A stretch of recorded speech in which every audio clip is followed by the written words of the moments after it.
Hello, Philippines, and welcome one and all to the World News Jam here on DZRJ Radio and RJ TV on Sky Cable right here in the heart of Manila. My name is Eric Lecain. Thank you so much for joining us this October 23rd, 2022 at 7 p.m. in the evening. We bring you what I think are the most interesting, fascinating stories from around the world this week. New and improved COVID cough syrup that can kill you. An Asian's picture on the U.S. money, divorce under the Taliban, some history, some Ukraine, and the juggling of prime ministers in the UK, all right here on DZRJ's The World News Jam. So let's jam. What's up with COVID these days? Remember the good old days on the show where we would talk about COVID for almost the entire time? But poor old COVID is old news now, as we have much worse things to worry about. But as many of you know, COVID, and maybe the ex-U.S. president, is not going away that easily. Mostly because, as we have said months ago, the virus may not be dead. It may just be hiding out for a while as it mutates. Well, guess what popped up this week? Besides Donald Trump being formally subpoenaed, COVID has a new variant. And it's in the Philippines. The past Tuesday, the DOH made an announcement that the COVID variant XBB or BA.2.10.1 and the XBC or BA.2.75 has been detected. At least 81 cases of XBB and 193 cases of XBC have been detected in 11 regions.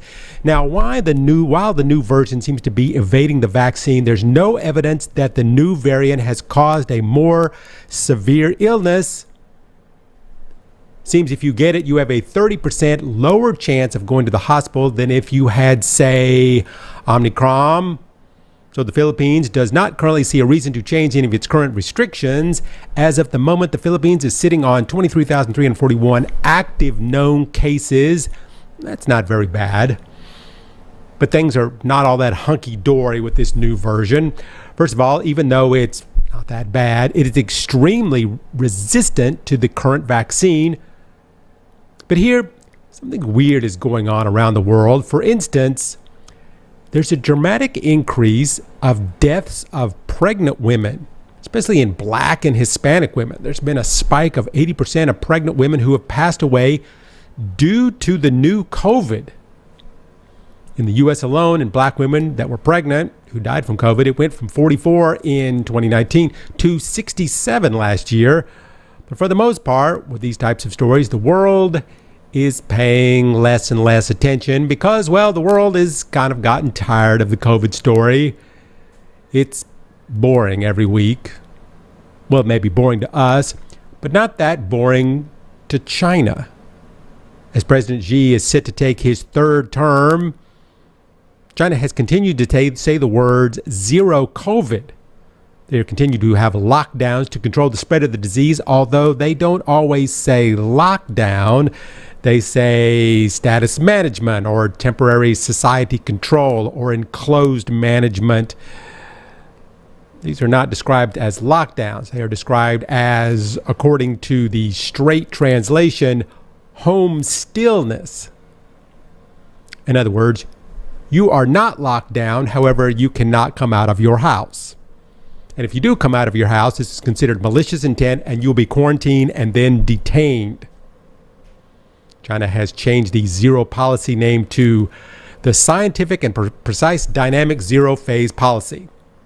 Although I have not as yet been able to determine the differences between the two, but whatever your definition of a lockdown is, they have been massive in China. In Jian, 13 million lockdown for a month. Shanghai, 25 million lockdown for 2 months. In Xinjiang, 17 lockdown for a week. And in Chengdu, during the earthquake, people had to stay in their homes while the rescuers all had to be checked for COVID first before they could be sent out to rescue people.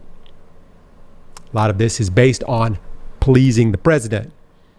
If you're the head of your area, you don't want to be the one with the single case or the blast of cases in the zero policy of the president. Now, as we have seen in China, that does happen from time to time, no matter how careful you are, but they really push for people not to come outside.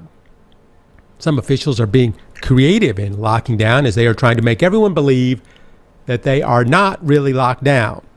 Local officials are very much driven by the fear of punishment and are urged to show loyalty to the president, even if their peoples in their district are all about to explode. There is much speculation that a multitude of lockdowns are happening because of the recent once in a 5-year Congress that is currently happened. And Xi's rise to a third term is not going to be overshadowed by any COVID outbreaks. But in keeping the boss happy, one thing has been done for sure, and that is it has sparked food shortages, crippled healthcare access, even spurred rare signs of protest.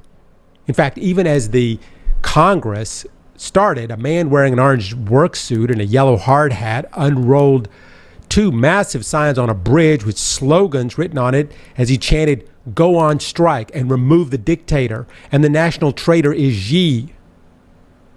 His sign said, "We want to eat, we want freedom, we want to vote."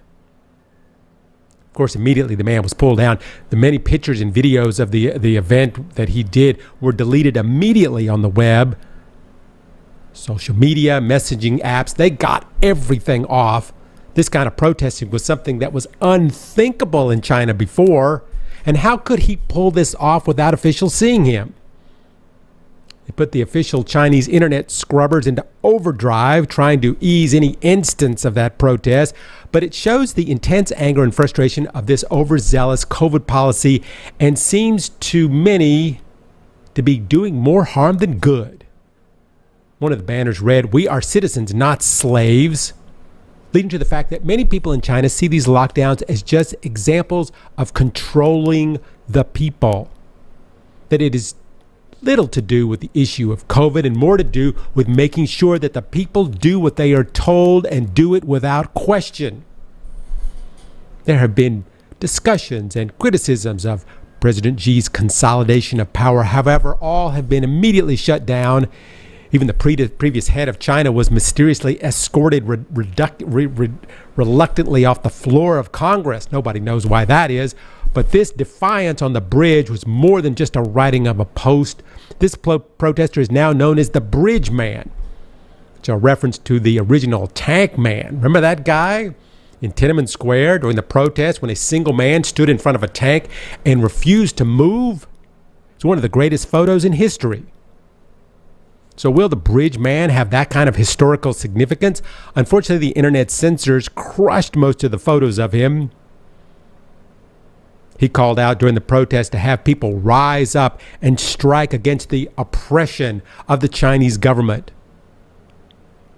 But he did not have the audience that the Tank Man had.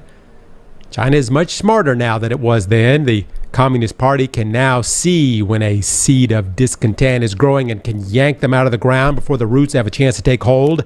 So for now in China, Xi will be president and you will be in lockdown in your apartment and you will like it because you are not an individual, you are Chinese and you do what's good for the party.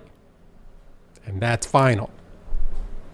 And this is Eric Lecain here on the World News Jam on DZRJ and RJTV. Having a kid, it's a hard business. I say business because a lot of the time it's like running a business. It's all problems and expenses. When you start your business, you only thought of profits, of love and happiness, but it costs so much and you got to watch your investments all the time. But you love your business, so you stick with it, trying to make it better and try to take good care of it, because in this world there's so many bad things. You have to protect your investments from walking into the street and eating too much candy and especially getting sick. Kids are so vulnerable to sickness. The great thing is they do bounce back from it, as they do just about everything, mostly because we have all kinds of medicines now. We have to trust those medicines to keep our most precious investments safe and happy, which is why this week we need to really think about that trust, about what medicines we give our kids. For instance, when they have a cough, what is the first sign of sickness? They cough, they start to complain, they don't feel good. So what do? You give them cough syrup, right? That's what my mom gave me. We trust that cough syrup, that it's going to help our kid. We trust in the things we always have to keep our kids healthy and keep them safe, which is what this next story is about. Trust, and how our trust in pharmaceutical companies is something that we may need to think about twice these days. It all started in Indonesia. Actually, it was West Africa. No, it all started in India. India exports medicines to over 200 countries. It's one of the largest drug makers in the world, especially in the generic markets. They export somewhere in the neighborhood of $50 billion in drugs. The problem is we're starting to find out that there is something not right about some of the drugs coming out of India. It's something that many have been complaining about for years, that the drug regulations on medicines in India, not only inept, but in some cases downright dangerous. In fact, an activist took their concerns all the way to the Supreme Court of India, where the court rejected their claims that there was a problem with some of the medicines. In frustration to the Supreme Court ruling, that activist wrote a book about what they say is mass poisoning of children in India. Now, the drug in question this week is cough syrup.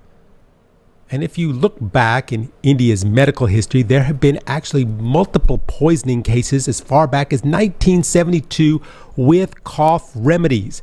It centers around contaminated cough syrups given to children that were known to have been replaced with ingredients, and that resulted in death.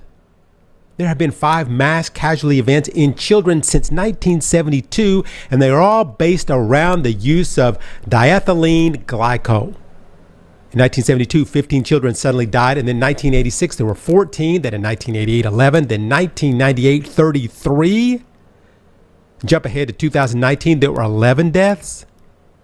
How could this be happening without people noticing?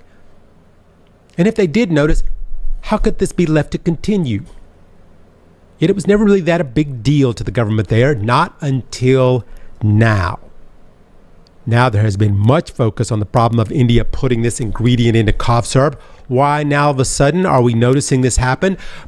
It's because India has been mass marketing its drugs to other countries. And there have been some big problems, and the international media has now picked up on it. In the Gambia, in West Africa, the government reported last week that 70 children had just unexpectedly died. The one commonality of all the young children was that they all died of acute kidney failure, and they all took cough syrup made in India. Back in September, when the first child died, the government started an investigation. Doctors were saying that this child is sick from something that a child shouldn't be sick from. He shouldn't have this kind of kidney problems at his age. As the investigation went on, they found that even back in August, children were experiencing high fever, vomiting, and the inability to pass urine, and eventually kidney failure. Now, in kidney failure, death will occur when the body cannot exert the byproducts of whatever we ingest, such as certain contaminants. The onset of the condition seemed to be happening around 5 days after ingesting this Indian-made cough syrup, and the fertility rate in the children was 90%. On October 5th, the World Health Organization issued a medical alert about 4 different syrups coming out of India. Gambia started a massive recall to try and get all the bottles before any of the children died. However, that was a difficult task. In the analysis of the cough syrup, they found unacceptable amounts of ethylene glycol and diethylene glycol. According to some experts, the right combination, they are basically poisonous. So why, I'm sure you're asking, are these companies using these products in children's cough syrups in the first place? Well, as you can guess, it's cheaper for the manufacturer to add this ingredient when the other ingredients are not available. Glycols provide a liquid base for non-water soluble paracetamol or acetaminophen. These solvents act as preservatives, thickeners, sweeteners, antimicrobial agents. However, sometimes a company will substitute the solvent for a cheaper industrial version, and in that version, there might be contaminants such as those in ethylene and diethylene, and those would not be in the improved ingredients of that version of the cough syrup. In fact, in 2007, the US FDA issued a potential public hazard in diethylene, and that it's a poison to humans. Now, in the past few days, there's been a whole bunch of new developments in this story. Indonesia has started the sale of all cough syrups and liquid medicines following the death of nearly 100 children due to kidney failure. Upon investigation, they found the reason for many of the deaths was kidney failure due to the compound diethylene. This thing, experts in Indonesia believe the true death toll is going to be way higher than they originally thought. So far, the Indonesians have not said if the medicine causing the deaths is the same that's in the Gambia problems. They're still trying to determine if it's the same medicines that they imported from India, or it might be taken from a local drug maker. However, they have stopped all sales of liquid medicines in Indonesia. Meanwhile, back in India, Maiden Pharmaceuticals, the company that made the cough syrup, has been shut down. They have found to have broken a number of manufacturing and testing rules. What we know so far is that the types of substances found in their cough syrup products can damage the brain, the lungs, the liver, and the kidneys. The substances they found in the cough syrup I named can also be found in antifreeze, plastics, cosmetics. Now, because of this making it into the international news, certain things are going to change now. Countries like the Gambia and Indonesia are going to change their testing procedures on all drugs being imported. That seems like something they should already be doing. But the question remains, in this day and age, how could a country known for its drug exports be allowed to give out cough syrup for a baby with these kinds of poisons in it? I mean, when you give your children a basic over-the-counter drug, you just don't think that it's going to have a poison to damage his kidneys or even kill him. This is because we have certain trusts in the medicines that we buy.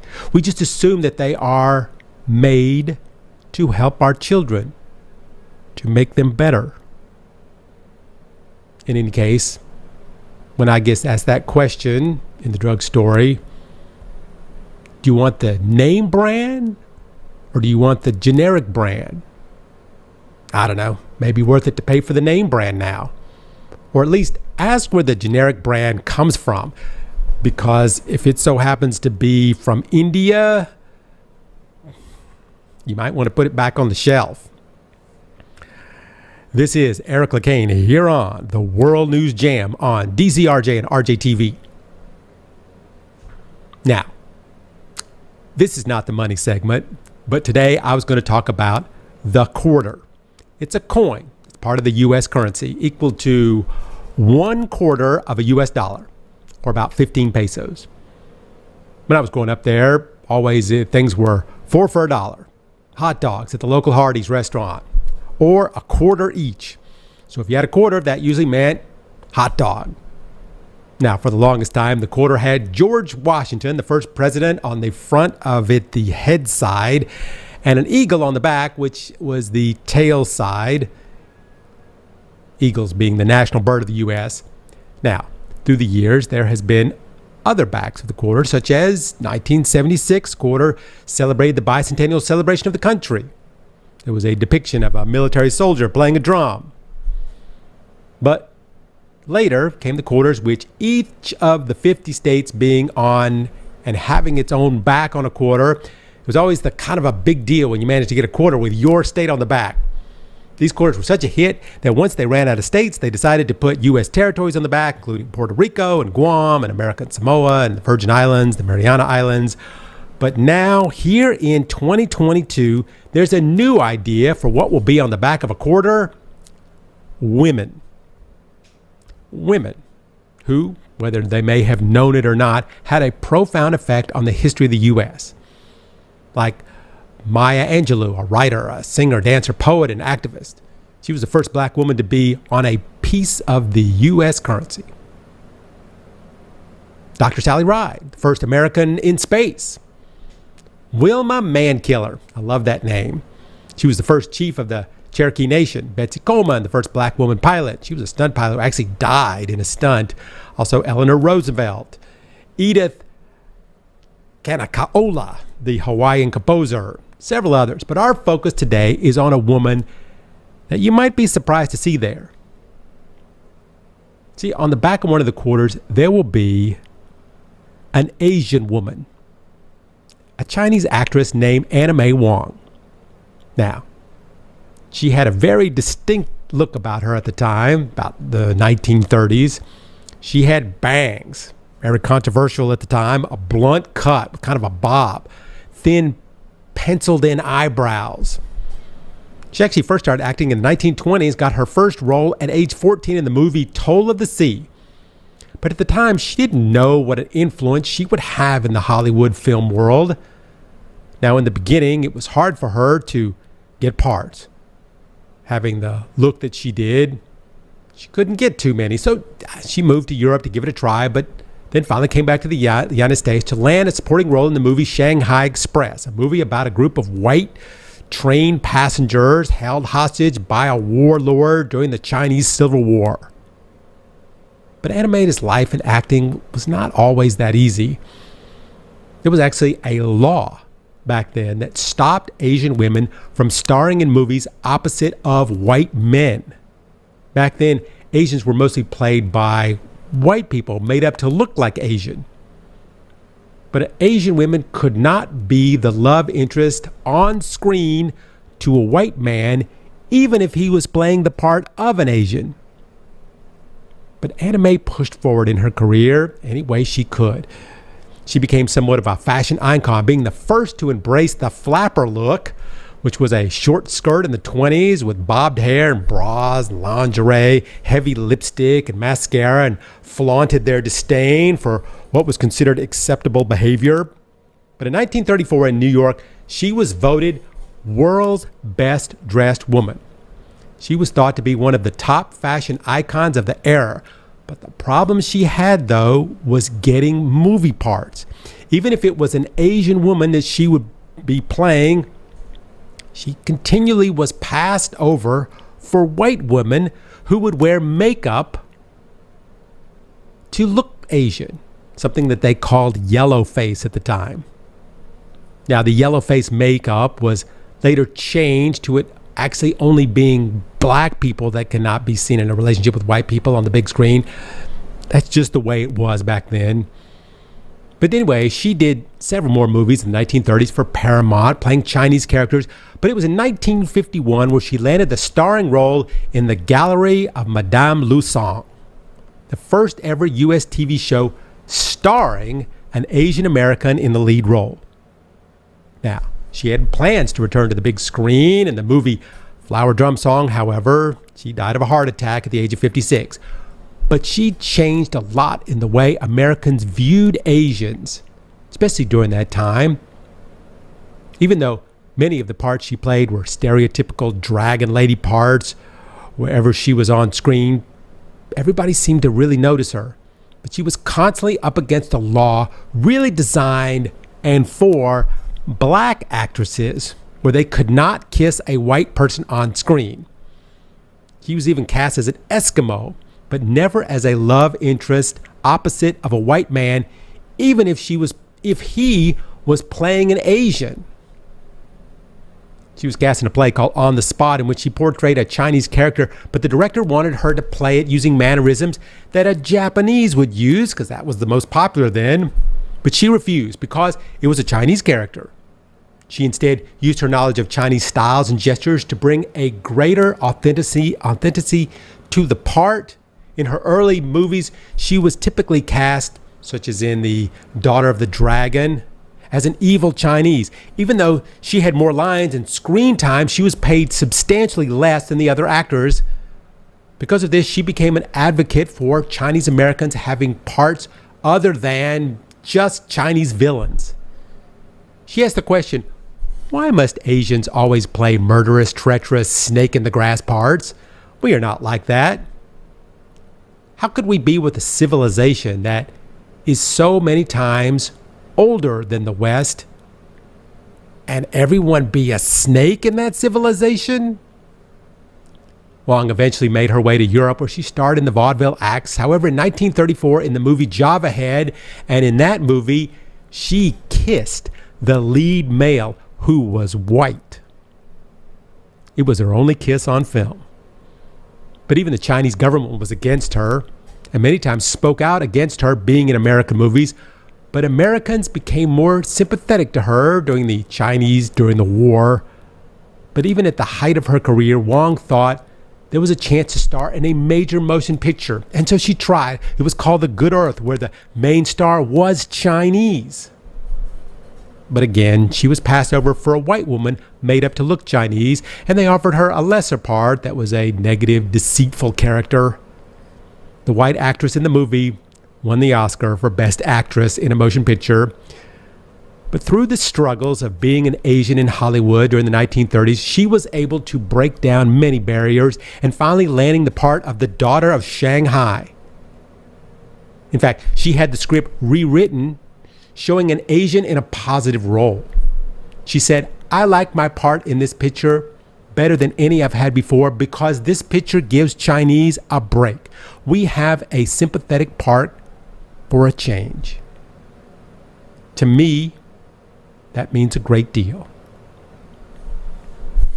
Anna finally broke through, and her legacy lives on today as a pioneer against the discrimination against Asians in America.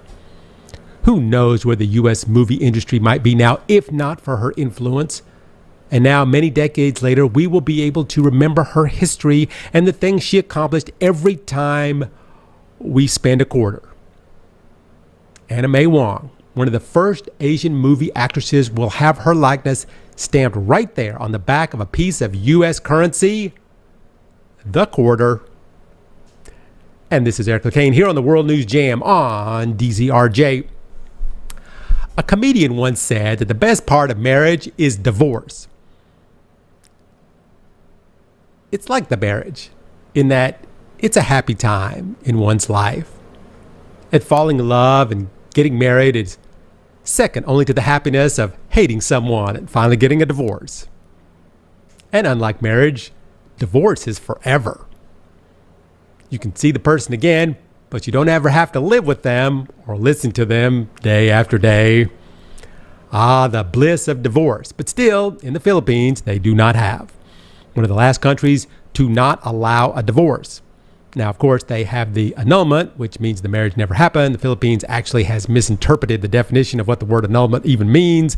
And in reality, according to most media sources I have read, the annulment in the Philippines is basically a way for judges to make a lot of money. No, I didn't say that. I'm just repeating what someone else said. But this story is not about the Philippines, not about Philippines divorce. It's about divorce in Afghanistan. In Afghanistan, for a long time now, divorce has been considered legal because of many of the same reasons people want it in the Philippines. I mean, your husband is abusive or selling drugs or beating the kids or the wife is sleeping with another man or has paid some one of her lovers to kill the husband. There's so many reasons to have a divorce. But the Philippines doesn't think so, and currently the Taliban, who's in charge in the Afghanistan, it seems, is moving backwards in that direction. You see, in August of 2021, the Taliban again took power after the exit of the U.S. military, and the rights of women took a huge step backwards. There are no longer any women judges in the country. There are no longer any women lawyers. If you want a divorce, you need to ask the permission of your husband first. One woman said her husband beat and raped her every night for years. She said that if she resisted, he would beat her more. He blamed her for not giving him a child. However, when she went to the doctor, he confirmed it was the husband who needed the fertility treatments. And when she relayed the info to her husband, he kicked her in between the legs and blamed her. She decided that eventually he was going to kill her, and so she scheduled a hearing to file for divorce. However, before the date of the hearing, the Taliban returned to power. The judge in the case was removed, along with her lawyer. The new Taliban judge sided with her husband and said that if she didn't return to her husband, her family would be killed. After the takeover of the government, the existing judicial system was dismantled and the Taliban put its own judges and its own lawyers in charge. Many of the female judges have gone into hiding for fear of retaliation because before the Taliban, there were 300 female judges in Afghanistan. And now there are 0. The reason the Taliban gave to have to do this is that female lawyers and judges are incompetent and do not have a good enough knowledge of Islamic law to work in this field. So all female in the field and law have been dismissed. The head of the Taliban Supreme Court said that there's no need to have women in the field of law. We, the court, do not understand the need for them. So any woman that wants a divorce can hire a male lawyer. However, we contend that you first try to reconcile them. The group Women for Afghan Women, which is a U.S.-backed organization that works on violence against women and provides counseling, was recently shut down by the Taliban. Its 16 shelters, 12 family guidance centers were all closed and their properties were seized. The reason? The Taliban alleges they were all being used as brothels and promoting the immortality of women. Because of this, many of the women and families at the centers were forced to go back to the families they were trying to escape from. Many mediations between family members were abruptly stopped. Currently, there's no way even to find out what the new laws are, or even if you can make a case as a woman. Many of the laws now seem to be based a lot on the beliefs or whatever of the judge that the Taliban has assigned to that particular court. Before, at least there was a court that they could appeal to if their rights were violated. These courts no longer exist for women. As of now, women are back to having little or no rights at all. Divorce is legal, just not for women. If the man wants out of the marriage, it's fine. But the woman, she's lost the right to sue for divorce. Woman tried to get a divorce after her husband, under the influence of opium, beat her, then burned her breasts with a hot knife. Later, he brought home a wild dog, tied her to a post in the ground, and set the dog on her to maul her. The dog bit her in the face, tearing her cheeks, damaging her eyes. The husband said, "So you want a divorce now?" Her brother managed to get her out and took her to a medical clinic. They went to a Taliban judge to show him her mutilated face and the beat marks and burns on her body. The judge cursed at her for showing him her face and body. And when she mentioned that she had a case in the courts before to get a divorce, the judge said, "You mean the infidels' court?" The officers in the court proceeded to beat her and her brother with the butt of their guns. The judge said, "Your husband has the right to treat you however he likes because you are his wife. Even if he kills you, you have no right to a divorce." The judge said he was going to turn her over to her husband. However, her and her brother escaped with the help of someone in the office who they hid later at a friend's home in the province.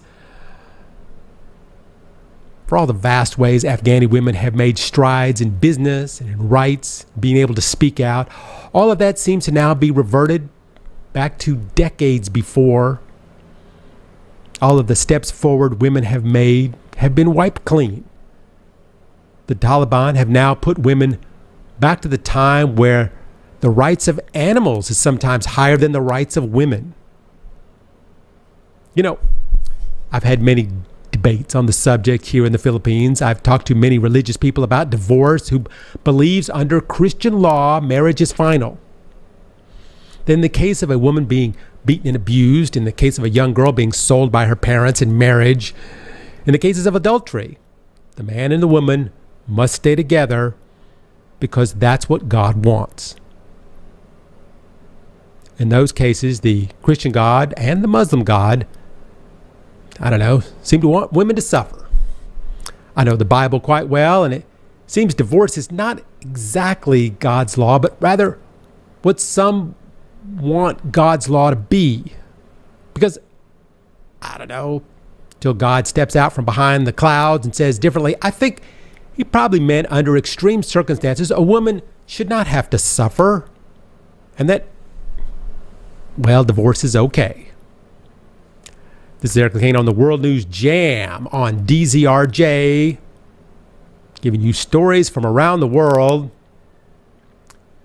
In this next story, it was going on back in the day of October 23rd, 1983. I think 40 years ago to the day. It was the time of the Lebanese Civil War. The age-old religious question: who's got the best God, the Christians or the Muslims? Over 120,000 people died in that war. Almost 1 million people left Lebanon because of it. Sometimes diversity in a country is not always the best thing. The country was mostly run by the Christian, pro-Western groups, and eventually the Muslims were like, we're not going to take this anymore. A lot of this also has to do with world politics at the time. During the Cold War, the Christians sided with the U.S., the Western countries, while the Muslims, they sided with the Russians. Also, the Muslims had the money and support of Saudi Arabia, Iraq, Libya. Their leader, Yasser Arafat, was able to use that support to buy loyalties from all the Palestinian factions who were at odds with the Israelis, and the Israelis, who were an ally to the U.S. The organization known as the Palestine Liberation Organization was one of the most potent forces in Lebanon at the time. And from this bore many kinds of factions, including the Islamic Jihad, a Shia Muslim group that was well known for its activities in the Lebanese Civil War, including kidnappings and assassinations and later bombings. They were known as being a completely secret organization. Many claim that there was no such thing as the Islamic Jihad yet they were always there, always claiming to be responsible for many attacks against the West. Many believe they were just a bunch of separate groups, that they all just had the same name, but no one knew for sure. Some believed it was part of Hezbollah, provided a way for them to deny certain attacks so they would not provoke retaliation from someone like the U.S. They would come in, commit incredible atrocities, and then just disappear. In any case, their manifesto was that all Western people should leave the region and never return. So during all this mess going on in Lebanon, there was a peace process also going on to try and come up with a way to stop the constant war that seemed to never end. During the time, Yasser Arafat and the PLO had signed a ceasefire agreement. However, of course, you can't stop everyone from shooting. So several countries, such as the U.S., France, and Italy, arrived in Lebanon to keep the peace while the PLO withdrew from parts of Beirut and to assure the safety of the Palestinians left behind. However, the problem was, during this withdrawal, someone assassinated the new Lebanese president, who of course was a prominent Christian. This led to the Christian militia to killing hundreds, possibly thousands of Palestinians. So the Western peacekeepers came to try and keep people from all killing each other during this transition. So during the time of the peacekeepers, everything seemed to have calmed down as the agreement had stabilized Lebanon. However, that illusion of all that calmness was soon upended when on August 18th, 1983, a truck, originally bought in Texas, was shipped to Lebanon. It drove into the U.S. Embassy in West Beirut. It crashed through the front doors and went into the lobby of the embassy, where the 2,000 pounds of explosives on board exploded. The blast was so intense, windows broke over a mile away.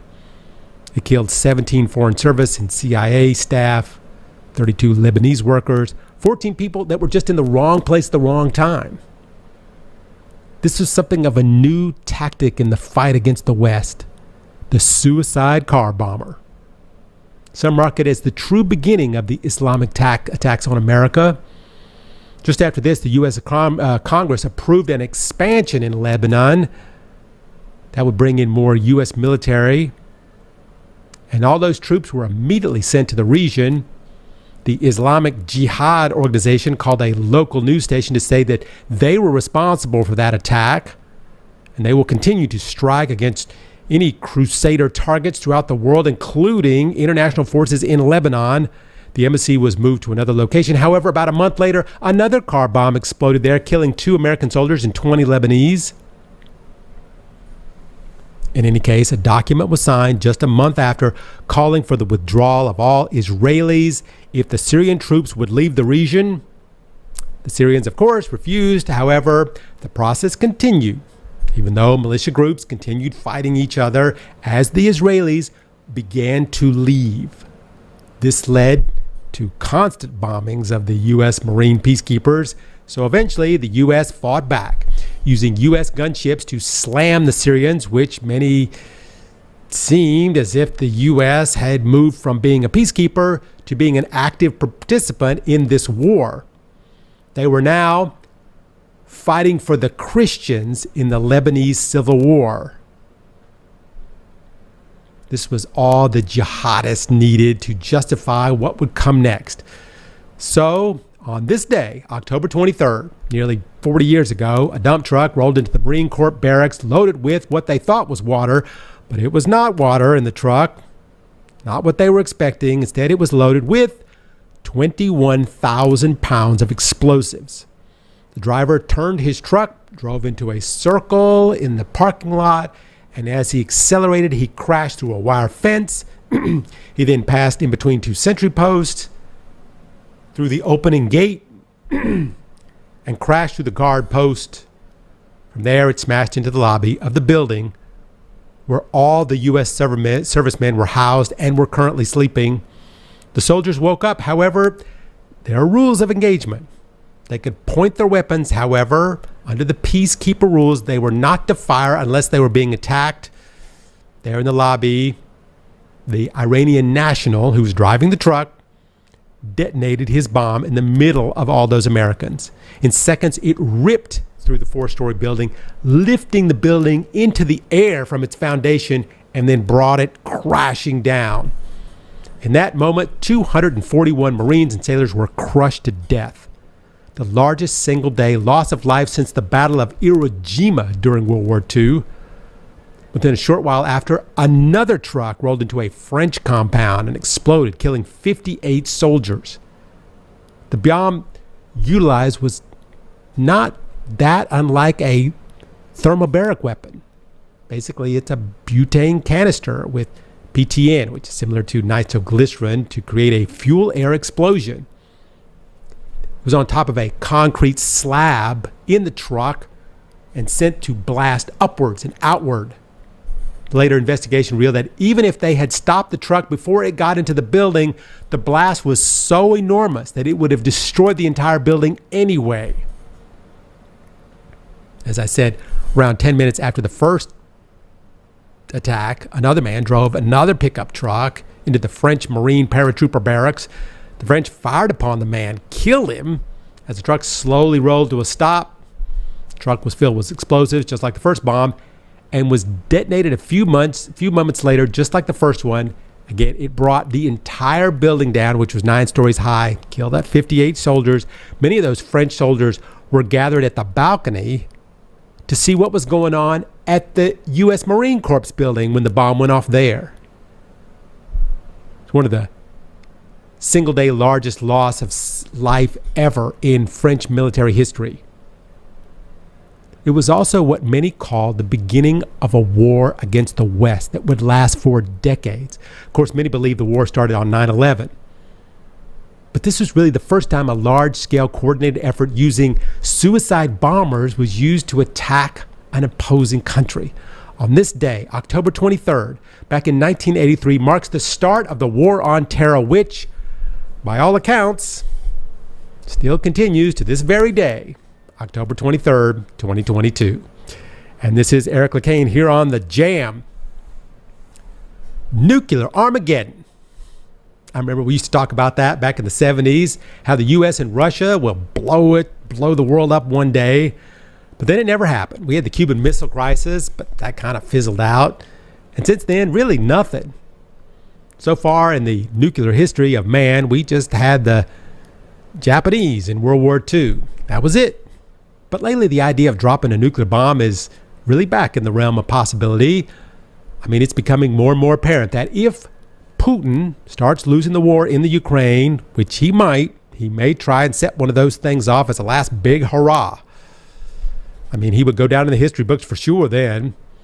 But really, Russia, just like the U.S., doesn't really need to shoot off a nuclear missile because they have other bombs that are just as powerful but don't leave a big radiation mess. You see, that's the problem with a nuclear bomb. You really should only drop one if you're not planning on staying, because they leave a horrible mess behind. More conventional weapons like the thermobaric weapons, which we talked about earlier, can do a lot of damage without leaving all that nuclear poison from an atomic or a hydrogen type bomb. Russia has already used a few of those in the Ukrainian war, known as vacuum bombs. They're great for blowing up an entire building because they create a vacuum which yields something like a 40-ton blast. But honestly, they're actually illegal under the ICC. But what does that really matter about international law being broken in the Ukraine? The Russians have already targeted civilians and tortured prisoners, so there's not a lot of sticking to the rules there. But just in a comparison, thermobaric bombs have a huge blast radius and are very effective. But up against a nuke, the largest weapon of thermobaric is 44 tons of explosive power. The average nuke is around 50,000 to 1.2 megatons of explosive power. It's just the problem is the fallout. Like I said, the huge mess it leaves afterwards. Also in the Ukraine, it can't be one giant bomb. There's just so many targets. Putin would need to use smaller nukes to get the desired effect. One big bomb is really not going to work well. You know, currently Russia has 5,977 nuclear weapons. 1,588 can actually be deployed right now. For sure, Russia could kill a lot of people with a nuclear explosion, but could not destroy the entire country. One megaton bomb can only destroy 80 square miles. But that would not be in the best interest of Putin, would it? He wants to annex a country, not defeat it. Most likely he would use much smaller nukes to take out specific targets. The problem Putin will have is that even if he fires a small nuke to take out a quarter-mile radius, the retaliation would be much more devastating. And this is where we are all worried. If he realizes he's being pushed out of the annexed regions, he may have no choice but to fire off a nuclear weapon, even a small nuclear weapon. Ukraine doesn't have any nuclear weapons, but NATO does. And of course, the U.S. has over 1,600 ready to fire right now. They would most likely fire much worse barrage of weapons at Russia, forcing Putin to then go on the defense. He would start shooting even more weapons. And this is what worries everyone. A 1,000 kiloton bomb can burn people very badly 5 miles away from the explosion. Less serious burns even up to 7 miles away. Temporary blindness 53 miles away from an explosion. However, everyone within a mile radius would be dead. And most up into that 5-mile area would probably eventually die anyway. Also, there's the problem of the dust cloud that nuclear bombs make. If the nuclear bomb struck land directly, a cloud with the nuclear poison would float up either over the Ukraine, maybe float into another country. But if it was detonated above the ground, that's where you start to have the big problems. The shock wave would bounce off the ground and send radioactive materials 50 miles into the atmosphere. This is where historical tests of nuclear weapons still don't give us an exact data of what could really happen. We can take a good guess, but we can't really be sure what's going to happen after we blow up a nuclear weapon. We've only ever dropped 2 nuclear weapons in a real war situation, and those were relatively small bombs. So Putin has a choice to make if he decides to go the nuclear route, and none of them are good. He could be sure that no one would retaliate. He could use some small weapons of mass destruction and take out some targets he needs, one at a time. But the problem is, if he does that, then we got that whole World War III to think about. He would become like the new Nazi Germany. Everyone would attack him. Most likely, his own country would turn against him, which is why this week we saw a little break in the very hard line Russia has made. Russia and the U.S. actually had a discussion this week on how to end the war. President Erdogan of Turkey has been mediating between Russia and the Ukraine and said that Putin was looking like he would soften up some to the demands in order to stop the fighting, bring this whole thing to an end. Is this true? Now, the Kremlin jumped in to say that Russia's been open to talks from the start, saying that Russia tried to even talk before the war started. But what they offer is, as of now, totally unacceptable to the Ukrainians. And due to the over 15,000 people killed in Ukraine, Ukraine has banned any and all negotiations with Russia. But Erdogan is hopeful things will progress. This comes after Putin declared martial law on the cities that he has annexed illegally. The main reason is, it seems, Putin's enacting martial law is because of the significant battleground defeats that happened in September and October. This gives Putin-installed governors sweeping powers to run the regions in any way they see fit in order to support the Russian military. First thing they did was announce a ban on any civilians entering the region. Also, certain families must relocate to another place, and the Russian military has the right to seize anyone's home at any time if it benefits the military strategically.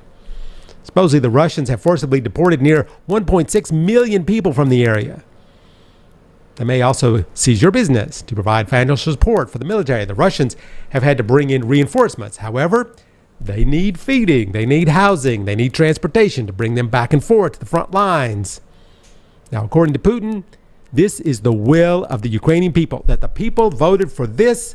However, the Ukrainian government refuses to recognize the will of the people. He said they are protecting the future of Russia and defending these people. However, as we have said before, these elections that Putin held, they have not been recognized by anyone, seeing as many people voted with a gun to their head. Anyway, this is where we are now.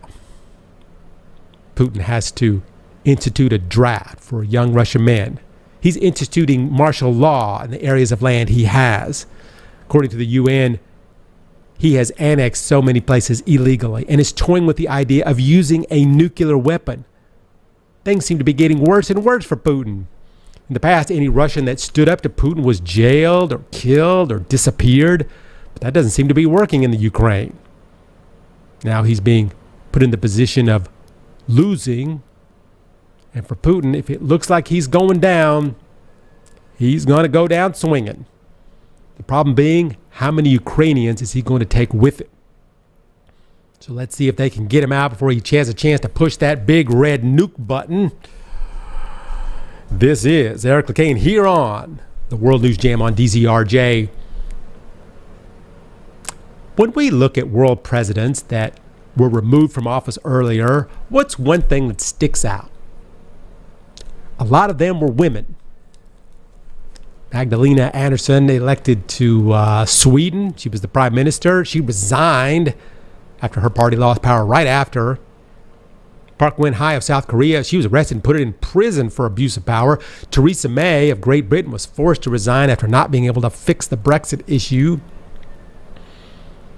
Aung San Suu Kyi of Myanmar was removed in a coup by the military. Dilma Rousseff of Brazil removed by impeachment by the country's incredibly corrupt Senate. Margaret Thatcher was forced to resign after a vote of no confidence. Now, some women have been presidents of country and made it through, but it's not exactly an everyday occurrence when a woman becomes the leader of a country, especially in a country like Great Britain.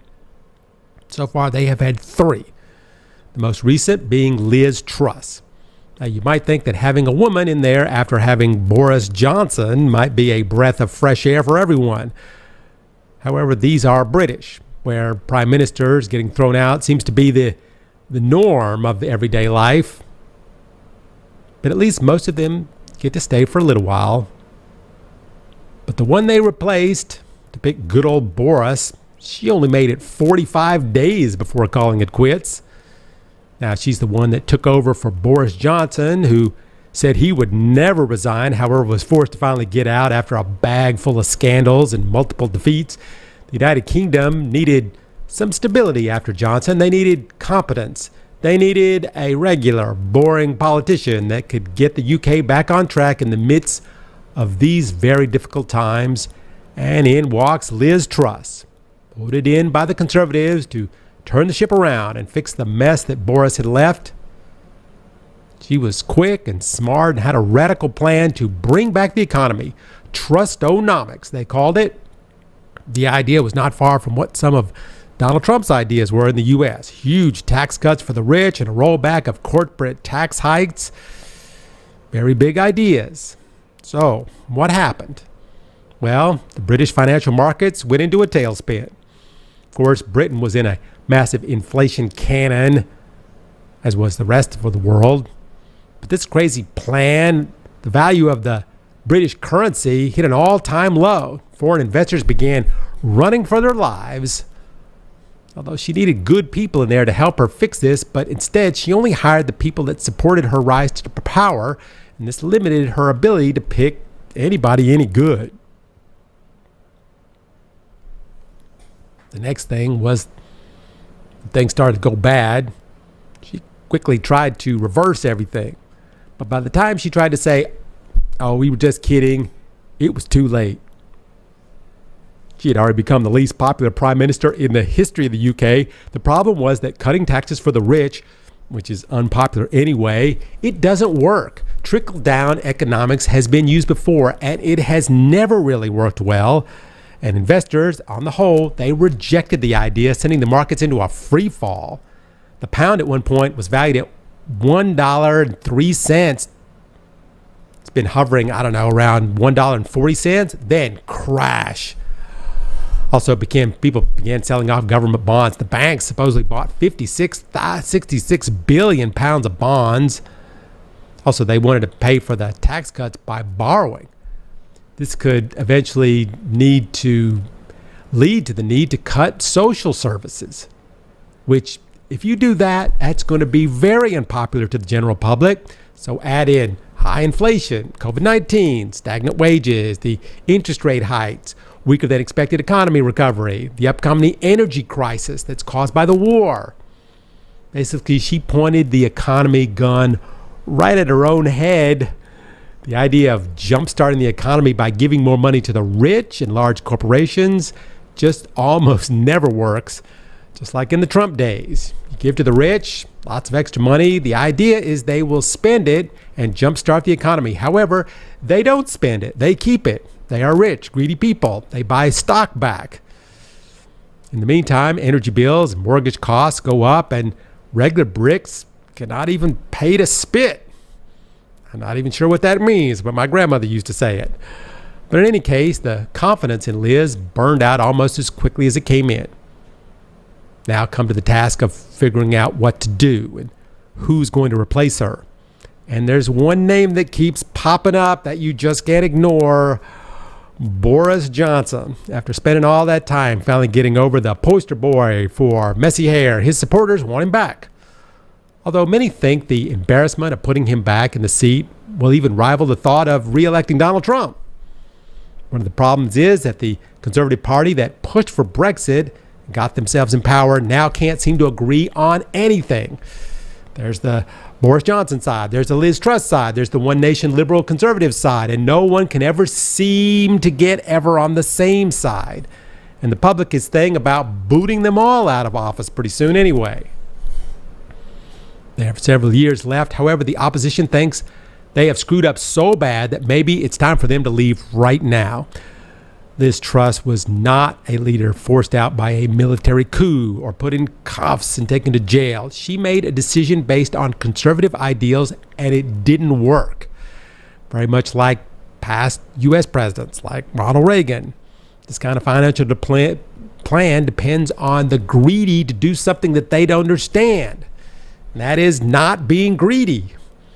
Truss came in and promised a brilliant strategy to unleash growth in the UK, take Britain from the drowning cesspool of COVID and politics, and she did just the opposite. She ended up weakening the power of her party, sent the market into a spin, and brought the pound to an all-time low. She, in essence, gave tax breaks to millionaires while the working class has to pay for it. Thing is, she did do what will always be remembered forever by breaking the record of the shortest ever prime minister in the history of the UK. And we are out of time. This is Eric Lecain here on the World News Jam on DZRJ. Thank you so much for joining us. We'll be back again next week with more stories from around the world. So for me, Eric Lecain, here on the World News Jam, we'll see you next week.